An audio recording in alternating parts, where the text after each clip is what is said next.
Hello and welcome to an Album a Day 235, going through my vinyl collection, an album a day. Thank you guys so much for watching these. They're fun to do, and I'm really glad that you guys are enjoying them. It's interesting because on Facebook, I don't think you can see what the album is because that second line doesn't show if you're watching on your phone.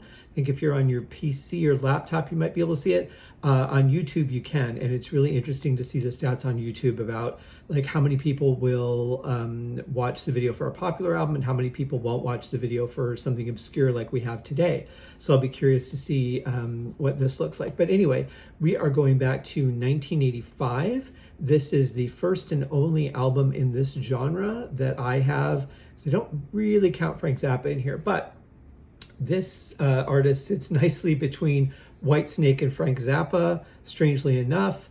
I'm not huge on this genre, but there are a couple people that do it that I really like because it is comedy and they take real world things and look at them through a different set of eyes. And I like that. That's something I really like. And I'm talking, of course, about the 1985 album by Stephen Wright, I Have a Pony. He does. This every time I see this, it reminds me of a Fastway album cover because I think the first one that they did was all checkerboard. There is looking very young. He hasn't grown the excuse me, the David Letterman evil Santa Claus beard yet, like he has now. But you know, he's one of those people that takes like everyday objects and just sees them differently, like a house made out of balsa wood, for example, stuff like that. And I really appreciate that. This is, in general, this is in really good condition. It does need, I mean, I think it was purchased at a secondhand store or something, so it does need a good ultrasonic cleaning, but it is on Warner Brothers. Of course, it's a 1985 copy, because I don't think typically like comedians would get re-releases, maybe George Carlin at best. But I do have the vinyl marked as good, not great, not very good. So maybe after an ultrasonic cleaning, it'll be much better. It's not fully listenable right now, but the jacket is in excellent condition, really. Very little shelf wear, just a little bit of dent here, a little bit of mark here across the top. The back is really weird. I have no idea what's going on here, as you would expect for, you know, a Stephen Wright album. Don't think there. Oh yeah, there is. That's how much I pay attention. There is a. What am I doing here? There is a jacket. It's him with a pony, and then a little bit of just history on the back. Who was involved with it? I always find it interesting that they print the sleeves with like one side higher than another, and the sleeve is ripped, though, unfortunately, but not a huge deal. Those pretty much just stay in the jacket anyway. It would matter if I was looking at resale value. I don't know what the resale value on a Stephen Wright vinyl album from 1985 is. Probably not very much.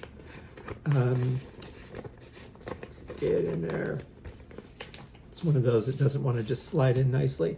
But, you know, it's comedy album, so the song titles are things that you can kind of familiarize yourself with. They'll relate to a joke in some way, shape, or form if you want to hear something or you want to play something for someone else. Side one, we get an introduction, and then Ants, Hitchhiking, Ice, Dog Stay, and Rachel. As I said, the album's not in the greatest shape, so I'm not able to really listen to all of it, but on side two, we get Sevens and Museums. Interesting title. Walter, Jigs Casey, Cross Country, Bookstore, Winnie, Apartment, and Babies and Skiing. Those are two things I think should not go together, babies and skiing. So anyway, really interesting thing to have a comedy album. Like I said, it's not something I gravitate to a whole lot because I'm just not that big into comedy. I'm more into things that make me feel something. You know, something can make me feel happy, and that's fine. But I'm not really all that much into joke telling. But like I said, I mean, you get like a George Carlin. It's hard not to want to listen to George Carlin, Stephen Wright, Dane Cook, people that take like real world stuff and tell it in an interesting way. I like.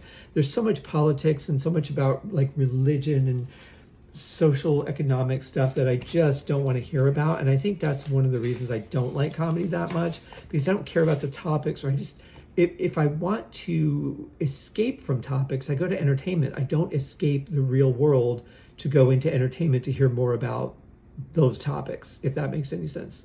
But anyway, it's cool to have in my collection. This is one that my dad picked up for me. I think, like I said, he had seen it in a secondhand store or whatever.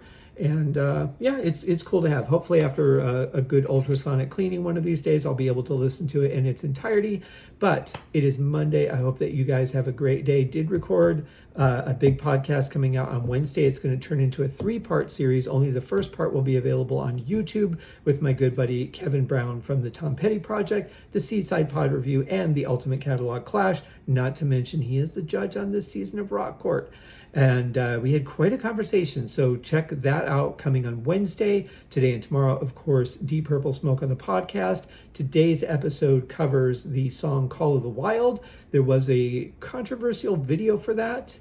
There was, it's an interesting song, and my buddy Steve Colwell came back and actually changed my opinion, changed the entire perspective I have of it. So very interesting, and I hope you guys will check it out. See you guys tomorrow. Cheers.